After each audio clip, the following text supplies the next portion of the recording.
நேர்ல நீங்க போய் பார்த்துருந்தீங்க. உங்களுடைய எக்ஸ்பீரியன்ஸ் எப்படி இருந்துச்சு சார்? அதான் உண்மையில அது ஒரு மாதிரியான ஒரு மகிழ்வான தருணம் தான். அதில் எந்த சந்தேகமும் இல்லை. நம்மளுடைய தொழில் வாழ்க்கை, ஏன்னா உங்களுக்கு தெரியும், சினிமா பத்திரிகையாளராக கிட்டத்தட்ட ஒரு 30 வருடங்களுக்கு மேலாக இந்த துறையில் இயங்கிக்கிட்டு இருக்கோம். நிறைய இசை வெளியீட்டு விழாக்கள், ட்ரெய்லர் வெளியீட்டு விழாலாம் நம்ம வந்து போயிருக்கோம். ஆனால் இதுவரை நாம் பார்த்திராத ஒரு அனுபவம் தான் அந்த மலேசியாவில் நடந்த ஜனநாயகன் ஆடியோ லான்ச்சு. அந்த விழா நடந்த அந்த ஸ்டேடியம் பார்த்திங்கன்னா கிட்டத்தட்ட ஒரு 75,000 கெப்பாசிட்டி உள்ள ஒரு பிரம்மாண்டமான ஒரு அரங்கம்.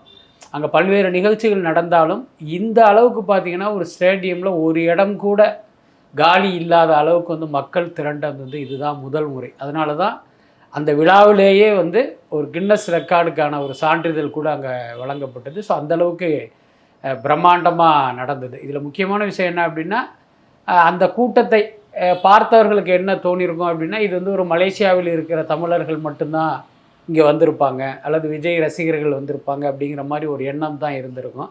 ஆனால் உண்மையில் பார்த்தோன்னா உலகின் பல நாடுகளிலிருந்து அந்த விழாவுக்கு வந்திருந்தாங்க. எங்கிட்ட பல பேர் பேசினாங்க. அவங்கள்ட்டெல்லாம் விசாரிக்கும் போது ஒவ்வொருத்தவங்க ஒவ்வொரு நாடு சொல்கிறாங்க. எனக்கே ரொம்ப ஆச்சரியமாக இருந்தது. இன்னொரு பக்கம் மலேசியாவில் இருக்கிற தமிழர்கள் மட்டும் இல்லை, அங்கே இருக்கிற சீனர்களும் மலாய்க்காரர்களுமே அந்த விழாவுக்கு வந்தாங்க. அப்போ தான் எனக்கு தெரிஞ்சது, ஆக இப்போ விஜய் படங்கள்ங்கிறது இப்போ மலேசியாவில் வந்து திரையிடும் போது அந்த மலேசிய தமிழர்கள் மட்டும் பார்க்கல, சீனர்களும் மலாய் மக்களும் பார்த்து ரசிச்சிருக்காங்க, அவங்களும் விஜயை வந்து கொண்டாடி இருக்காங்க அப்படிங்கிறத வந்து புரிஞ்சிக்க முடிஞ்சுது.